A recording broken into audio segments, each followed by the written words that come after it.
भागवत जी कहते हैं कि अपने रसोई में आंवला, हरडे, बहेड़ा, इन तीनों के बाद कोई अच्छी चीज है तो अजवाइन, फिर उसके बाद बोला तो जीरा, फिर उसके बाद बोला तो हींग, और उसके बाद फिर वो बोलते हैं सबसे अच्छी चीज है मेथी का दाना।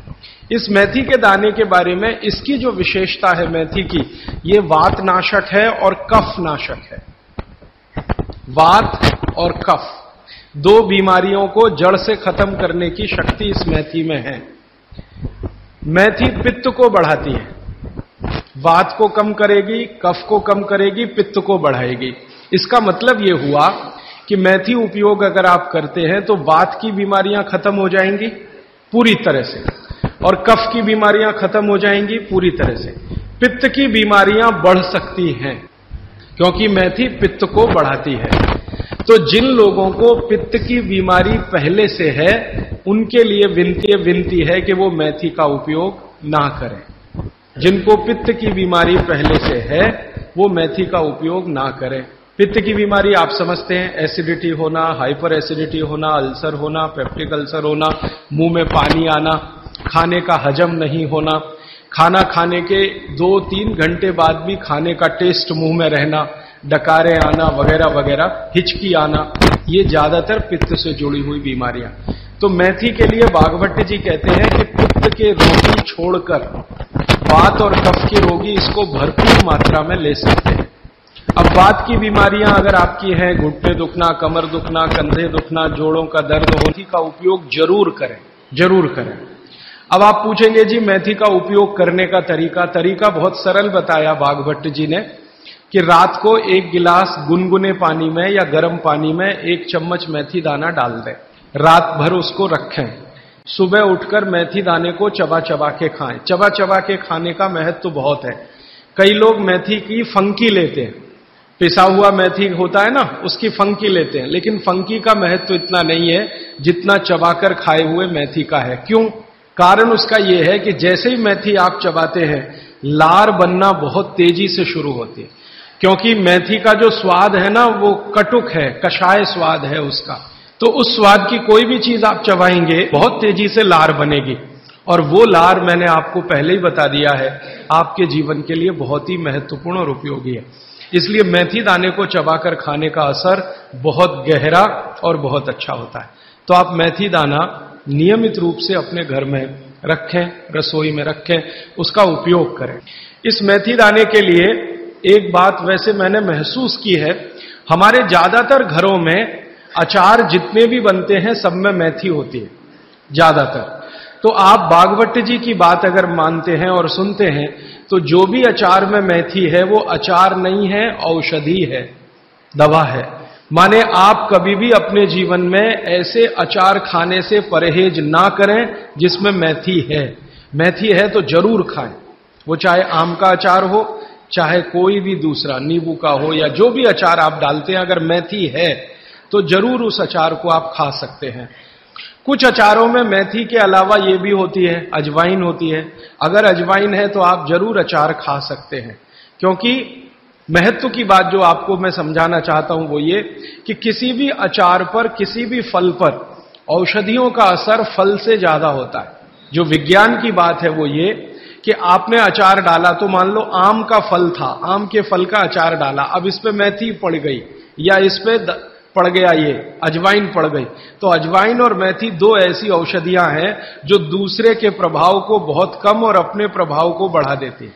तो कई लोग ऐसा घबराते हैं ना, मुझे अचार खाना तो अच्छा लगता है लेकिन खा नहीं सकता क्योंकि मुझे ऐसी तकलीफ है। मैं आपको ये कहना चाहता हूं कि अगर मेथी पड़ी हुई है किसी भी अचार में और आप वात के रोगी हैं या आपको कफ की तकलीफ है तो बेझिझक वो अचार खाइए, तो अचार के साथ मेथी जाएगी। और अचार में पड़ी हुई मेथी का असर वो 20 गुनी ज्यादा होती है।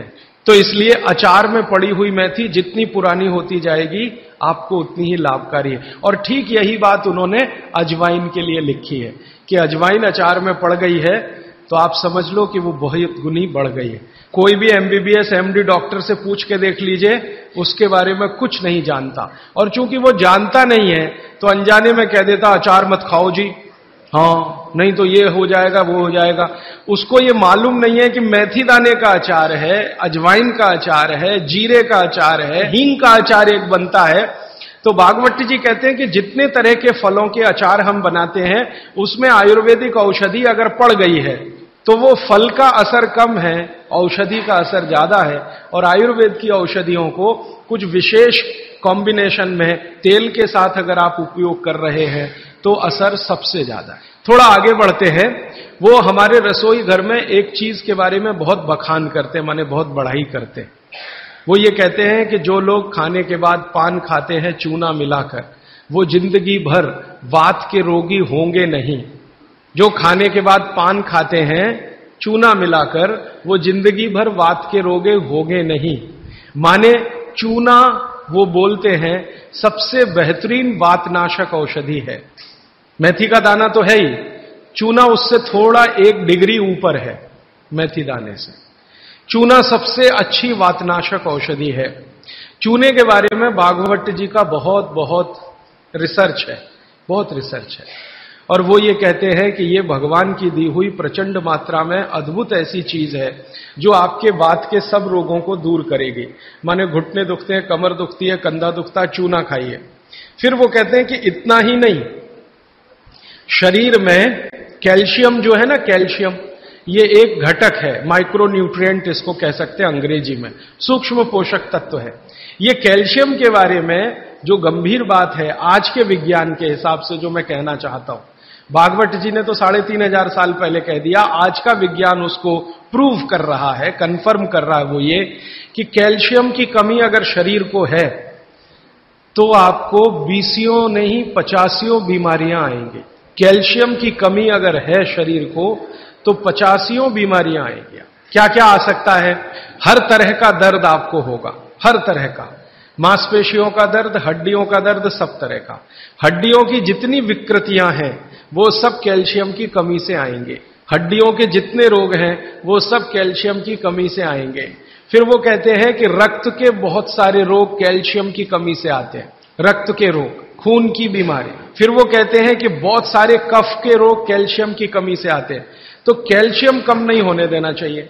जो विज्ञान आज का कहता है, आधुनिक विज्ञान ये कहता है कि कैल्शियम वो माइक्रो न्यूट्रिएंट है, वो सूक्ष्म पोषक तत्व है जिसके शरीर में रहने पर ही दूसरे सूक्ष्म पोषक तत्व उपयोगी होते हैं।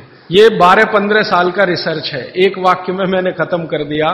कैल्शियम की उपस्थिति में ही बाकी सभी सूक्ष्म पोषक तत्व उपयोगी होते हैं। इसका मतलब यह है कि अगर आपको शरीर में विटामिन सी का असर देखना है तो कैल्शियम चाहिए, विटामिन ए का असर देखना है तो कैल्शियम चाहिए, विटामिन बी का असर देखना है तो कैल्शियम चाहिए, अगर विटामिन डी का असर देखना है तो भी कैल्शियम चाहिए, विटामिन के का असर देखना है तो भी कैल्शियम चाहिए, प्रोटीन अच्छे से आपके शरीर को काम में आए तो कैल्शियम चाहिए, कार्बोहाइड्रेट्स ठीक से आपके शरीर को मदद करे तो कैल्शियम चाहिए, फैट्स आपके शरीर में डिसॉल्व होते रहें और जहां जरूरत है वहां लुब्रिकेशन में मदद करते रहे तो कैल्शियम चाहिए।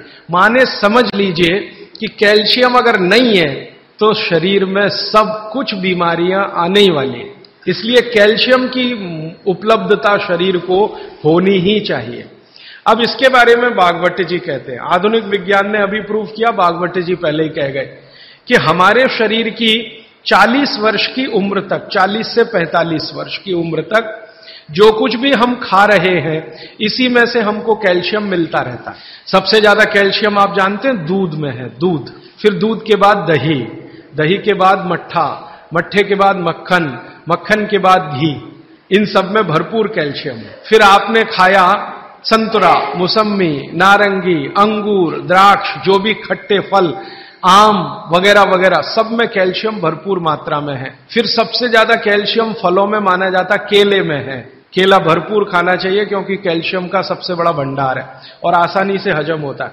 तो ऐसे जो फल हैं इनका जो कैल्शियम है ये 40-45 साल तक हमें आसानी से मिलता रहता है, क्योंकि शरीर की जो बायोकेमिस्ट्री है 40-45 साल तक एकदम दुरुस्त और तंदुरुस्त रहती है।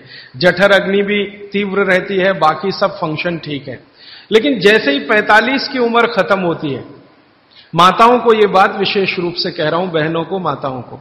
जैसे ही आपकी 45 की उम्र पूरी होती है और आपका मेंसेस साइकिल बंद होता है, मासिक धर्म आपका बंद होता है, उसी समय आपको कैल्शियम हजम होना कम होना शुरू होता है। आप कितना भी ये सब चीजें खाएं, केला भी खाएं, ये भी खाएं, लेकिन कैल्शियम उतना पूर्ति नहीं करता, क्योंकि कैल्शियम को शरीर में डाइजेस्ट कराने वाला जो हार्मोन है वो तभी तक आपको है जब तक आपकी मासिक चक्र की शुरुआत है। मासिक चक्र बंद होते ही ये हार्मोन कम होता है। आप जानते हैं कई हार्मोन्स कम हो जाते हैं, तो कैल्शियम डाइजेस्ट होना बहुत मुश्किल होता है। तब आपको जरूरत पड़ती है कि बाहर से कैल्शियम लें। इसलिए सब माताएं इस बात को ध्यान दें और इसको गांठ बांध लें कि 45 की उम्र होते ही चूना खाएं, क्योंकि अतिरिक्त बाहर से कैल्शियम उसी से मिलेगा। चूना जरूर खाएं आप सबके लिए, और आपको भी है चूना खाएं, क्योंकि आपकी उम्र भी 45 की जब पूरी होगी तो ये जो कैल्शियम है वो आपके लिए पर्याप्त नहीं है जो फलों से और सब्जियों से आ रहा है, कुछ अतिरिक्त चाहिए। और चूंकि बाकी सब माइक्रो न्यूट्रिएंट्स कैल्शियम की उपस्थिति में ही काम आएंगे, इसलिए इस पर ध्यान दीजिए। तो शायद इसलिए इस देश में एक परंपरा विकसित हुई है पान खाने की। ये पान खाने की परंपरा बहुत वैज्ञानिक है, बहुत ही वैज्ञानिक। जिसने भी शुरू की वो बागभट्ट का पक्का चेला रहा होगा, बहुत समझकर उसने ये शुरू की। और ये अद्भुत है। अद्भुत मैं इसलिए कह रहा हूं कि भारत की सब जातियों में उत्तर से दक्षिण, पूरब से पश्चिम ये परंपरा है। कहीं भी चले जाओ, आप सिक्किम में चले जाओ, अरुणाचल में चले जाओ, वो भी पान खाते हैं। और आप धुर दक्षिण में आ जाओ तो यहां भी है, उत्तर में चले जाओ, कहीं भी चले जाओ, तो ये पान खाना भारतीय सभ्यता का एक बहुत महत्वपूर्ण अंग है जो स्वास्थ्य से जुड़ा हुआ है। बस ध्यान इतना ही रखिए कि पान जो है चूने का ही खाना है। पान जो है चूने का ही खाना है। पान कभी भी कत्थे वाला ना खाएं, क्योंकि कत्था आपके लिए उतना उपयोगी नहीं है। कत्था स्वाद के लिए आप उपयोग करते हैं, चूना औषधि के लिए उपयोग करते हैं।